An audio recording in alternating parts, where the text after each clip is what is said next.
я вам покажу, как мы бомжуем и что мы едим в Гонконге. Блин, у меня кроссовок промок. Бутик Зегна.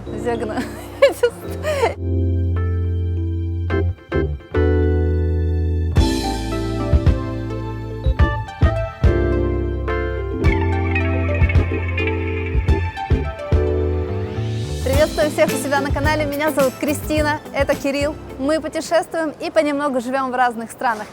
И сегодня мы прилетели в Гонконг. Что же такое Гонконг? Это отдельная страна, как Сингапур, или это все-таки часть Китая? Вот немного интересных фактов про Гонконг. Гонконг – это специальный административный район Китая, который можно считать практически отдельной страной. В Гонконге действуют свои законы, своя судебная система и своя валюта. В Гонконге, в отличие от Китая, два официальных языка – китайский и английский. У жителей Гонконга есть отдельные паспорта. Более того, между Китаем и Гонконгом действует паспортный пограничный контроль. Сейчас Китай и Гонконг живут по принципу «одна страна, две системы». Статус специального административного района пока что присвоен Гонконгу только до 2047 года, и до этого времени ему гарантированы более широкие права. Что произойдет в Гонконге после 2047 года, пока остается неизвестным. В этом выпуске мы погуляем по интересному и удивительному Гонконгу и покажем вам, что же тут можно посмотреть, если вы окажетесь в Гонконге, так же, как и мы, всего на пару дней. Мы сейчас находимся в аэропорту Гонконга. Мы уже прошли паспортный контроль, и даже на этом этапе Гонконг вызывает удивление. Чтобы пройти паспортный контроль, вам сперва нужно проехать на таком трамвайчике, я даже не знаю, что-то вроде метро. Вы доезжаете и проходите паспортный контроль. Прошли абсолютно легко. Сейчас для россиян по приезду в Гонконг и Макао не нужна никакая виза. Единственное, что нужно вам по прилету оформить миграционную карту. Она находится прямо перед пограничниками, вы ее заполняете, она максимально простая, там нужно будет указать вашу фамилию, имя, каким рейсом вы прилетели, откуда, ваш адрес в вашей стране, ну и паспортные данные. У нас, соответственно, были все обратные билеты из Гонконга и, конечно же, оплаченное жилье. Обменяли деньги, кстати, по нормальному курсу для аэропорта, мне кажется, это вообще очень даже хорошо, практически по Гуглу. Примерно нужно делить на $8, да, Кирилл, я не ошибаюсь? Кирилл, вот да. у нас денежный... Магнат. Для того, чтобы, курс доллара к гонконгскому 7,6. А здесь мы обменяли, по чуть больше, чем $7 за $1 США. То есть за $200 мы получили 1433 гонконгских доллара. Ну, считайте сами. Вроде нормально. Как добраться из аэропорта в центр города? Можно добраться двумя путями. Есть поезд скоростной, он едет всего 24 минуты. За 24 он вас довезет до центра города. Можно добраться за час-полтора на автобусе. Стоит это дешевле. Чтобы сэкономить, лучше купить сразу же карту проездную в Гонконге. Она действует на автобусы, на метро, на трамвайчики. И в том числе вот этот тоже входит. Вот такая карта. Если вы хотите путешествовать, ездить на транспорте по Гонконгу, то это выгодный самый вариант. Для того, чтобы ее купить, оно стоит 200 гонконгских долларов на взрослого человека, и $50 кладется вам на депозит, который вам вернут, когда вы вернете карту. И 150 оно добавилось на счет, и вот на $150 вы можете ездить. Вот так вот. А мы заходим в поезд, не знаем, где оплачивать пока. Да, в общем, мы заходим в поезд, поэтому увидимся дальше. Мы сели в поезд. Такой обалденный поезд. Мы еще, конечно, не поехали, но я вам немножко поснимаю поезд. Во-первых, тут посмотрите. Здесь вот такие вот у каждого сиденья зарядка. Сиденья такие большие, просторные для ног. Очень удобненько. Так что, знаете, 24 минуты пройдет с комфортом. Это, наверное, лучше, чем на автобусе. На самом деле, если бы мы прилетели днем, то мы бы, наверное, прокатились бы на автобусе и посмотрели бы вообще на город и все в таком духе. Но мы сейчас прилетели, время уже 10 час, и хочется уже заселиться в нашу гостиницу. Кстати, я вам обязательно сделаю рум-тур. Мы арендовали номер за $82, получается, в сутки американских. И я вам обязательно, как мы приедем, покажу, что мы получили за эти деньги. Нас, конечно, не удивить странными номерами за очень бешеные деньги, потому что мы были в Сингапуре. Но я вам так скажу, когда я выбирала номера в Сингапуре, номера можно выбрать гораздо лучше по качеству, чем те, что есть в Гонконге. Ну, в общем, приедем, посмотрим. Мы с трудом разобрались, как здесь выбраться из этого вокзала. Вокзал гигантский, просто как аэропорт. В итоге все-таки разобрались. Сейчас идем на наш автобус. Нам сейчас нужно будет еще немного проехаться на автобусе до нашего отеля. Огромнейший вокзал плавно перетек в какой-то торговый центр. Сейчас мы идем с Кириллом по торговому центру. Или это все еще вокзал? Я так и не поняла. Так как скоростной поезд из аэропорта едет только до центрального вокзала, а наша гостиница находилась в 20 минутах от него, то в этот вечер нам все-таки пришлось прокатиться и на автобусе. Но мы об этом совсем не пожалели, так как в Гонконге общественный транспорт – это отдельный вид достопримечательности.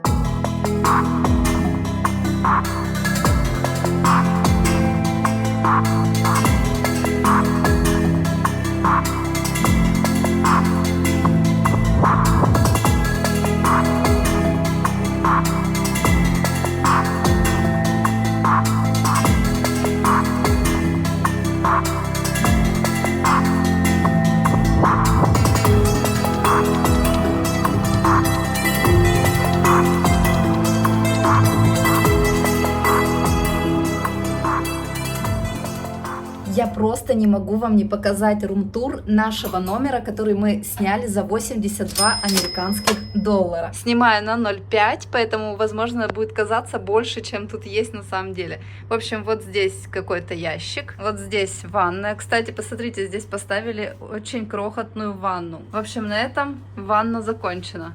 И вот, собственно, кровать. Здесь вот такой раскладной столик есть у нас. Ой. Вот так он делается. И, в общем-то, можно поработать, посидеть. Хотя тут, в принципе, в Гонконге чаще всего все останавливаются именно там на пару дней, и поэтому приходят только спать. И вот такой у нас вид из окна. Что скажете?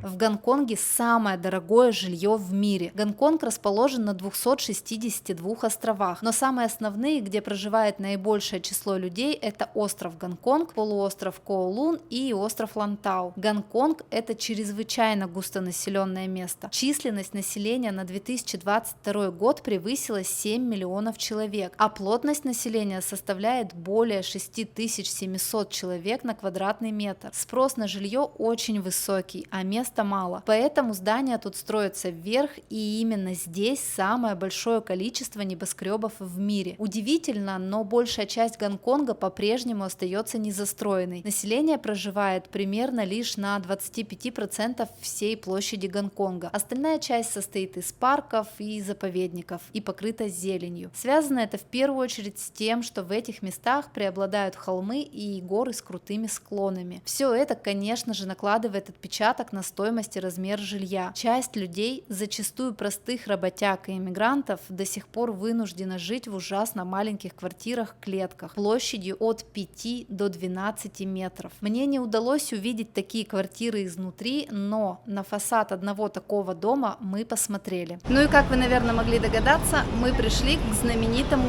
дому-монстру.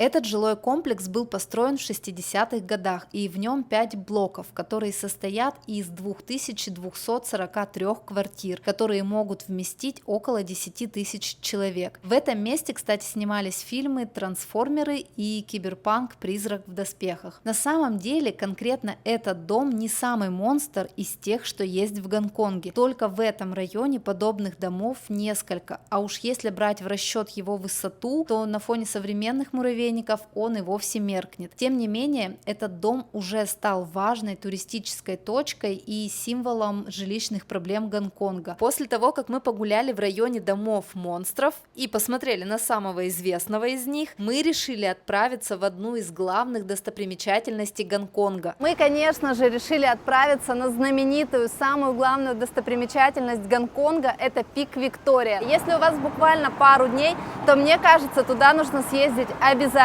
Добираясь до одной из главных достопримечательностей Гонконга, мы параллельно посетим еще одну достопримечательность Гонконга, а именно его трамвайчики. Трамваи в Гонконге невероятно классные. Они двухэтажные и очень-очень старые. Трамвайная система Гонконга одна из старейших в мире, и это целое культурное наследие этого города. За более чем вековую историю трамвайчики претерпели лишь незначительные изменения. Власти Гонконга бережно охраняют аутентичный винтажный облик трамваев. В салонах по-прежнему стоят деревянные скамейки. Вместо современных кондиционеров – вентиляторы под потолком и открывающиеся окна. А еще эти трамваи по-британски двухэтажные. Если вам повезет занять местечко на втором этаже, прямо у лобового стекла, то считайте, что плюсом к перемещению вы получите еще и обзорную экскурсию по городу. Все трамваи пестрые, яркие, и один не похож на другой, потому что они используются еще и в качестве передвижных рекламных площадок. Трамваи курсируют по оживленным районам города, где проживает и работает большое количество людей. Размещенная на них реклама оказывается на виду у городской аудитории и в поле зрения многих туристов. При этом аренда рекламного пространства на трамваях обходится дешевле, чем размещение на билбордах. Да и запоминается такая реклама лучше, чем статичные баннеры.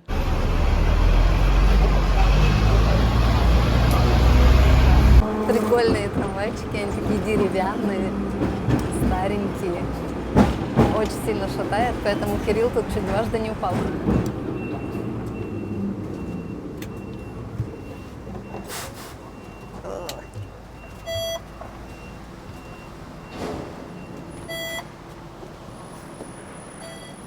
В общем, у тебя работает. Проезд стоил $3. Проезд гонконгский? Да. Ага, делите на 8. В общем, прикольные трамвайчики, правда, мотает капец. А теперь новое развлечение. Здесь Гонконг – это одни развлечения. В принципе, за бюджетные деньги можно даже вот так кататься на трамвайчиках и на автобусах. Это уже будет клевое развлечение. А теперь погнали на автобусе на двухэтажном. Также добраться до пика Виктории. Но если вы богатенький Буратино, то самым простым способом для вас будет это, конечно, доехать на такси. Можно добраться на фуникулере, но самое прикольное, что можно довольно-таки бюджетно и в то же время очень интересно доехать на двухэтажном автобусе. Особенно если вам повезет сесть прямо у лобового стекла на втором этаже. Сейчас мы стоим на автобусной остановке, до туда ходит автобус номер 15, и сейчас мы поедем. Я очень надеюсь, что нам повезет занять самое классное местечко. Мы сели на автобус, но нам не повезло, конечно, сесть у окна. Даже не повезло сесть рядом. Ну ладно. Мы будем контролировать, если только кто-то уйдет от нашего лобового окна, мы сразу же туда рванемся.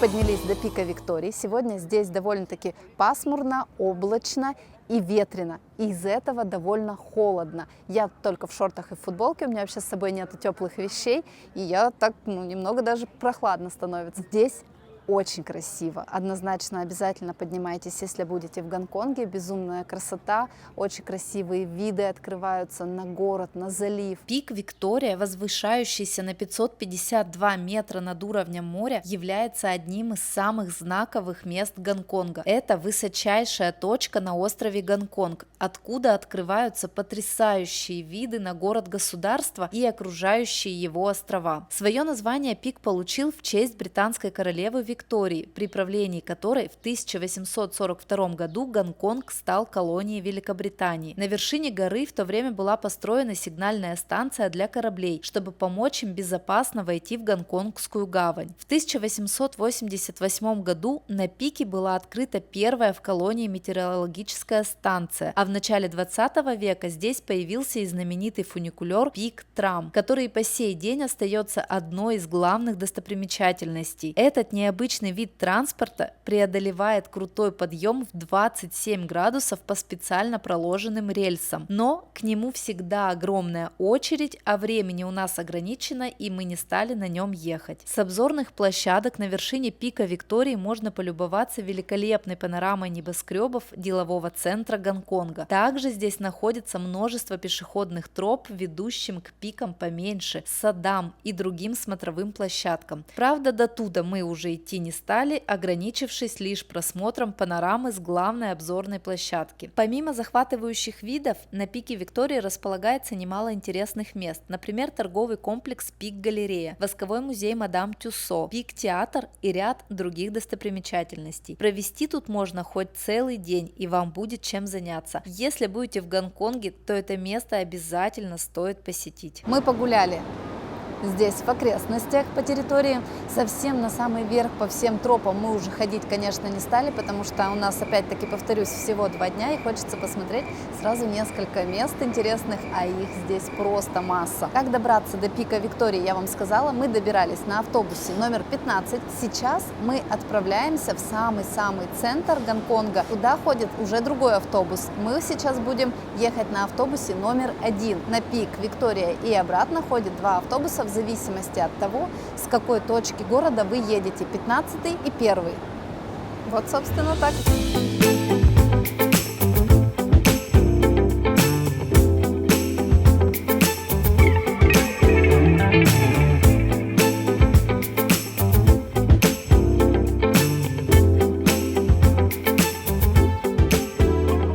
Итак, мы приехали в самый-самый центральный центр Гонконга, и он просто утопает в небоскребах. Небоскребы идут ввысь, в небо настолько высоко, что даже небо не видно. Город на самом деле очень атмосферный, и каждая деталь очень дополняет его. Вот, допустим, трамвайчики двухэтажные, которые здесь едут, вот эти трамвайчики, двухэтажные автобусы и даже такси. У них такси только по определенному выглядят, то есть это не просто какие-то машины рандомные могут быть такси, а вот такие они красненькие ездят. И это тоже, конечно, дает такой свой вид городу, очень необычную атмосферу передает, очень прикольно. Сейчас мы снова, наверное, будем подниматься. Мы, Кирилл, будем вот на эти штуки подниматься? Нет? Здесь еще что интересно в городе, вот мы вчера уже с этим столкнулись. У них дороги проложены на 2-м этаже. Я вам сейчас немножко поснимаю. Нам надо наверх.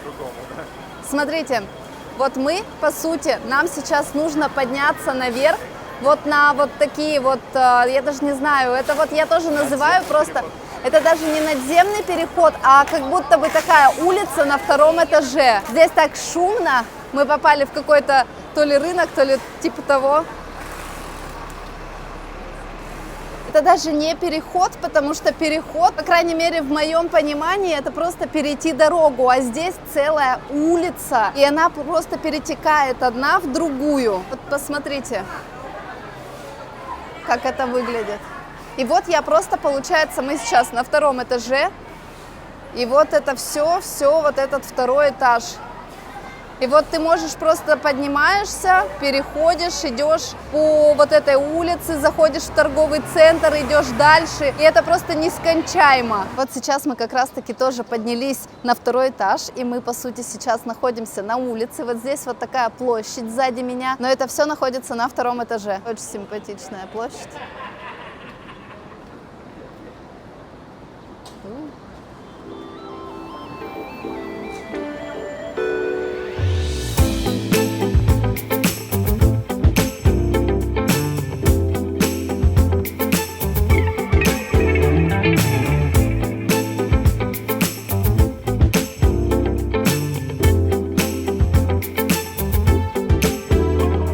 Мы сейчас находимся у здания главного банка Гонконга. Собственно, символ этого банка, вот он изображен вот на купюре. Видите, лев? И вот сзади меня этот лев. С ним вон все фотографируются, снимают. Вот, собственно, это здание.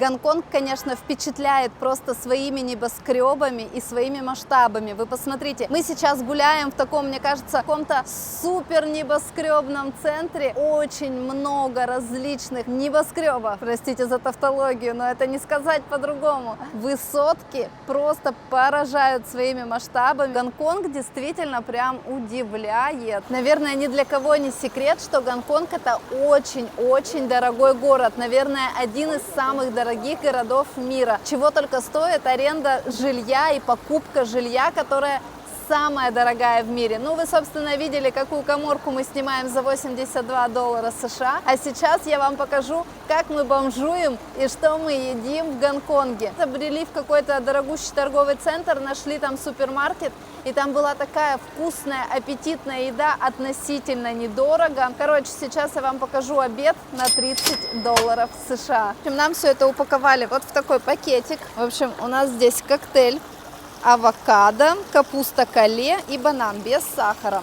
Вот это стоит $38 гонконгских. Дальше мы взяли ананасики, ну довольно-таки большая упаковка за $55 гонконгских. И 2 блюда.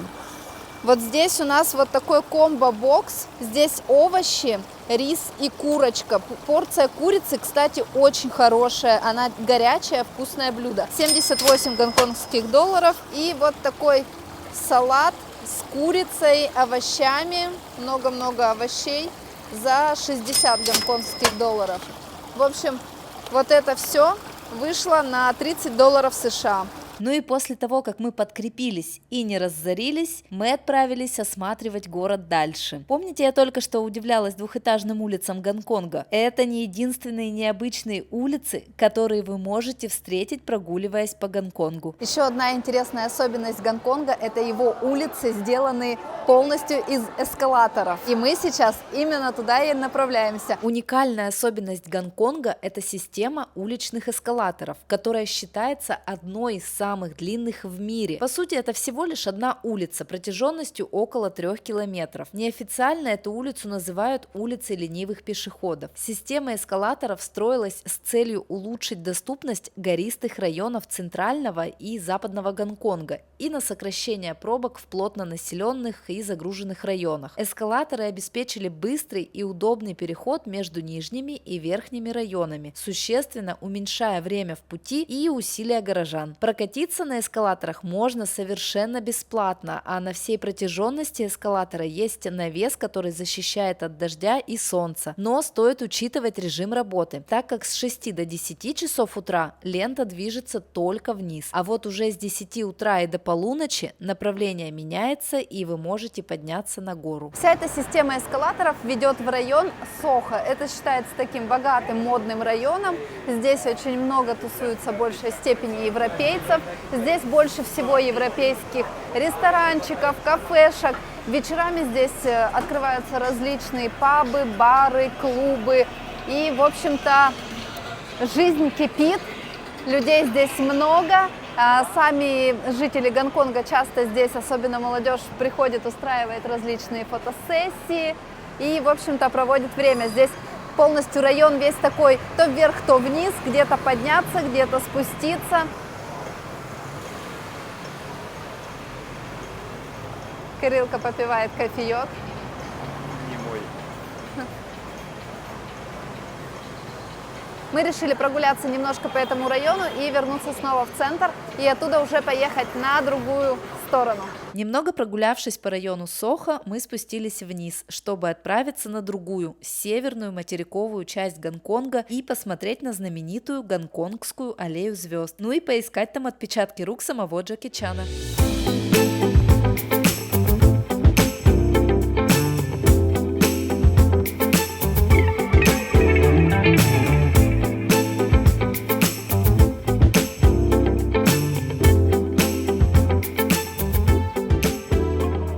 Добраться на другую сторону можно на автобусе, метро или на пароме. Самый живописный вариант в этом случае – это, конечно же, паром. Таким образом, вы не только доберетесь на другую сторону, но и полюбуетесь заливом по пути.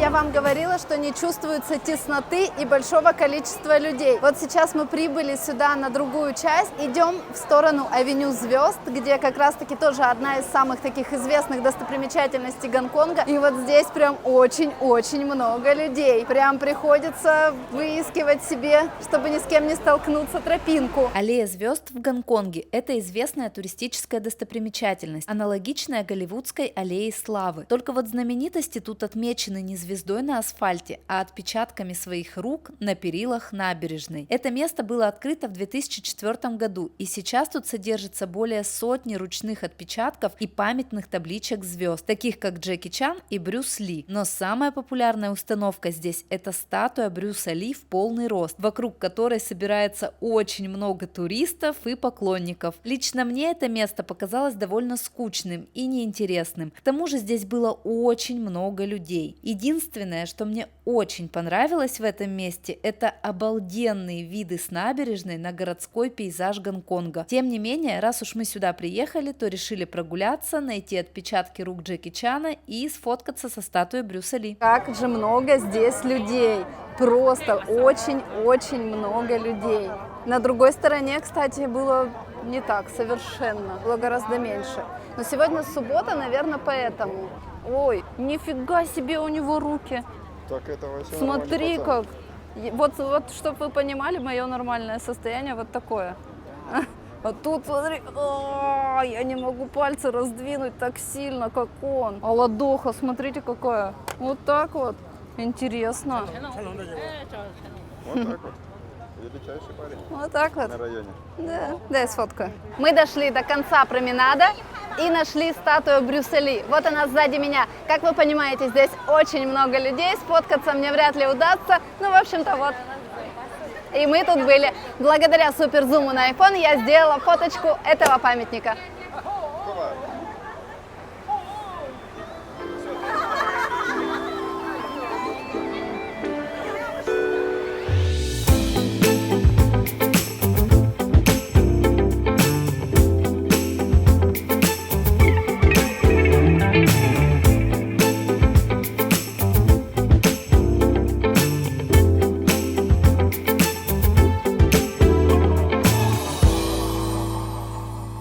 Гонконг нас совершенно не радует погодой. Вчера было довольно пасмурно целый день, были такие облака, но дождя не было. А вот под вечер начался прям с молниями, с грозой, дикий ливень. И сейчас мы проснулись, с утра идет дождь, он пока не супер сильный, но довольно чувствительный такой. А мы сегодня планировали еще целый день гулять, так как мы всего лишь 2 дня в Гонконге, просто невозможно упустить, тем более с их номерами, с их гостиницами, которые здесь не очень уютные и очень крохотные, невозможно сидеть целый день в этой гостинице. Ведь за пределами гостиницы столько всего интересного. Мы сегодня, наверное, будем все мокрые, вышли гулять под дождем.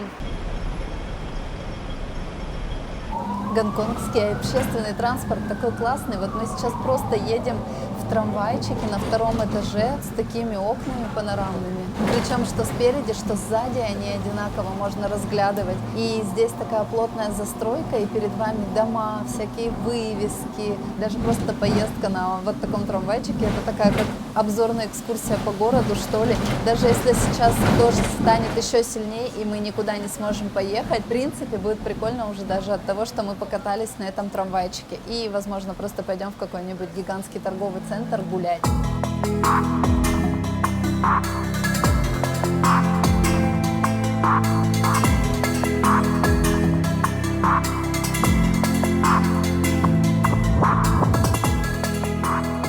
Сегодня мы не гуляем по Гонконгу, сегодня мы гуляем по торговым центрам Гонконга. Посмотрите, какой начался дождь сильный. Все потемнело. Чтоб вы понимали, время сейчас 11 дня. Короче, нам нужно вот туда перейти и вон туда. Вот туда? Да. Пошли, пройдем дальше чуть-чуть. Туда, да? Да. Ну вот пешеходный переход. Блин, я не хочу мокнуть.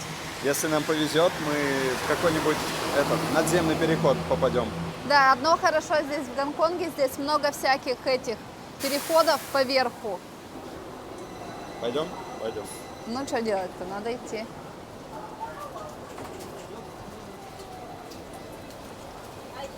Все, нам направо. О, нет!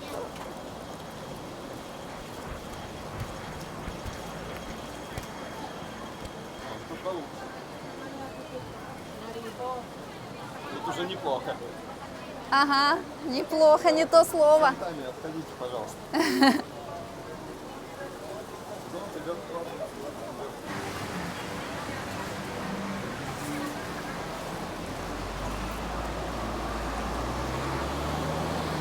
Ой, нам, наверное, вот туда куда-нибудь, нет? Все, подъем.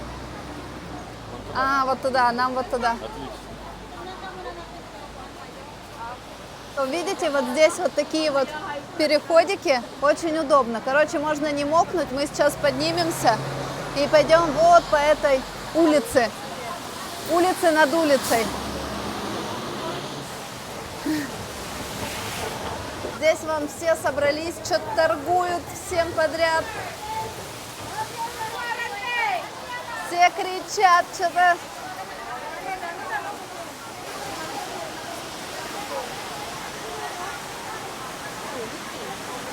В общем, видать, какой-то воскресный рынок на втором этаже. Вот такой немного колорит. Вчера здесь, конечно, такого не было. Не знаю, это связано с дождем или с воскресеньем. Вот, мы идем вот в тот молл.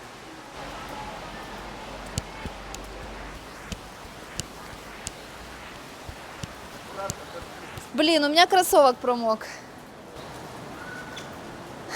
Ну все, мы добрались до торгового центра. И пока не пройдет дождь, мы будем гулять здесь. Возможно, мы сейчас пообедаем. Мы зашли в торговый центр. Вчера мы были на первом этаже, но торговый центр как торговый центр. А сейчас мы поднялись зашли в какую-то другую часть, и все, и тут началось Гуччи, Версачи. Все такие модные, красивые, видно, что дорогие. И мы такие мокрые, как собаки облезшие. Тут можно в салоне посидеть самолета. О, нифига себе, там бутик Зегна. Знаете, насколько сильно я модник, что я все эти названия даже не знаю, как правильно произносятся. Капец, здесь в торговом центре с собакой гуляют. Но я не могу как это снять-то. Как-то все-таки дела не делается. Действительно, какой-то самоед, смотрите. Когда самоед богаче, чем ты. Да. Когда ты говоришь, что ты как собака облезшая и мокрая, и тут идет самоед в Гуччи. Блин, хочется найти какую-нибудь не самую дорогую еду.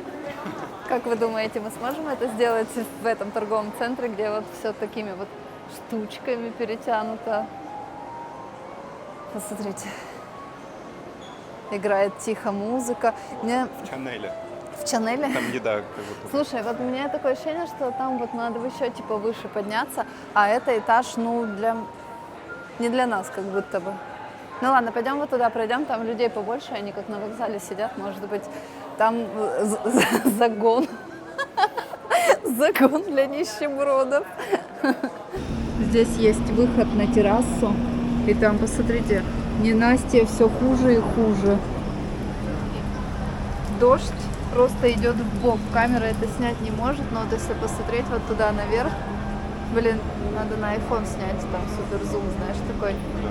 И, короче, там деревья, и они просто в бок, ливень хлещет. Короче, капец. По ходу дела мы будем тут гулять полдня. Еду мы пока так и не нашли. Вот такой торговый центр. Ну, красиво, конечно.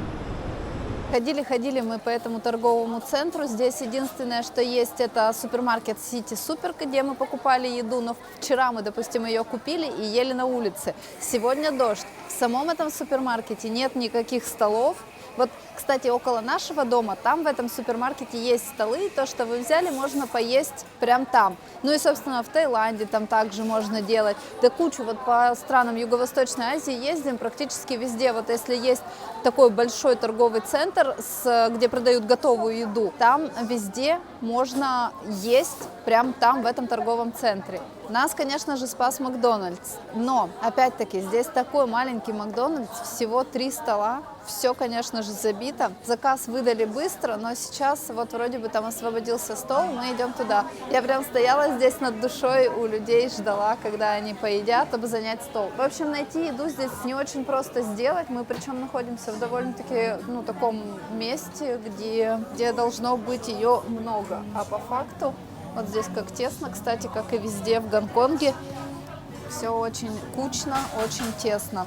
В общем, в итоге мы не нашли ничего лучше, как взять Макдональдс. Причем, кстати, Макдональдс довольно-таки бюджетно вышел, да, сколько у нас? Чуть меньше $10 на двоих. Мы взяли чизбургер, взяли 2 кофе и какую-то там булочку себе еще взял. Кирилл, не знаю, какой-то чикен, да, что-то там ты взял себе? Ну, просто Чикенбургер и чизбургер. Да-да-да, и 2 кофе. И вот у нас вышло чуть меньше $10. Вот. Чуть больше. Наоборот, чуть больше 10 американских долларов. Кстати, вот что касаемо Сингапура, там найти бюджетную еду гораздо проще. Там повсюду фудкорты разные, мы там везде питались, ну и вообще нормально выходило по деньгам. Прям по меркам Сингапура вполне нормальные цены. Не супер дешево, конечно, не Вьетнам, понятное дело, но тем не менее. Здесь же, конечно, найти бюджетную еду гораздо сложнее. И вообще в целом найти тут нормальную еду, не китайскую, тоже не так уж просто. Если будет какая-то европейская еда, она вся будет ужасно дорогая.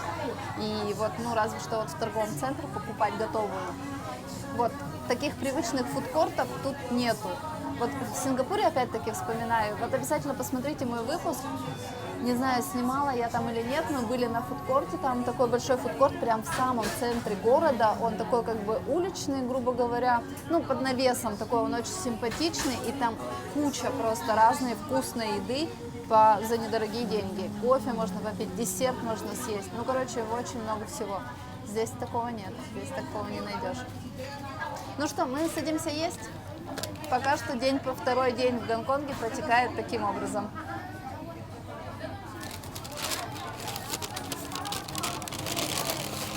О, мой чизбургер-то вообще смешных размеров, конечно. Ну ладно, покусаю у Кирилла. Так нам все-таки дали 2. В эти деньги входило 2. Ну ладно, это получше хоть немного. Смотрите, 2. О, большие такие. Слушай, ну они вот гораздо приятнее. Слушай, может, я что-то перепутала, нет? Не, наш заказ. Ничего не знаю, все. Но там просто мы когда заказывали, мы тоже подумали, нам почему-то 2 прошло за 1, так что... Походу кофе второй бургер шел. Да нет, это не кофе шел, это вот к твоему, твой был типа за эти деньги типа 2. Что-то такое там было. Берешь 1, второй в подарок. Ну, в общем, главное, что у нас теперь 3 бургера, а не 2. Да, ну все, приятного аппетита. Дождь в этот день так и не закончился, а только пошел еще сильнее. Поэтому, погуляв по торговому центру и поев, мы решили уже никуда больше не ездить и провести остаток дня за работой. Взяли ноутбуки и отправились работать в Starbucks. Изначально план на этот день был посетить статую Большого Будды, который находится на острове Лантау, и погулять там, любуясь видами. Но, к сожалению, посетить это место нам не удалось. Зато будет отличный повод еще раз вернуться в Гонконг, потому что мне этот город очень понравился. На следующий же день нам уже предстояло уехать из Гонконга, но недалеко. Наши гонконгские приключения подошли к концу. Сейчас мы направляемся с Кириллом в порт, чтобы отправиться в Макао. Как добраться до Макао из Гонконга, я буду рассказывать в своем следующем выпуске из Макао. Поэтому подписывайтесь на мой канал и увидимся в следующем выпуске. Всем пока!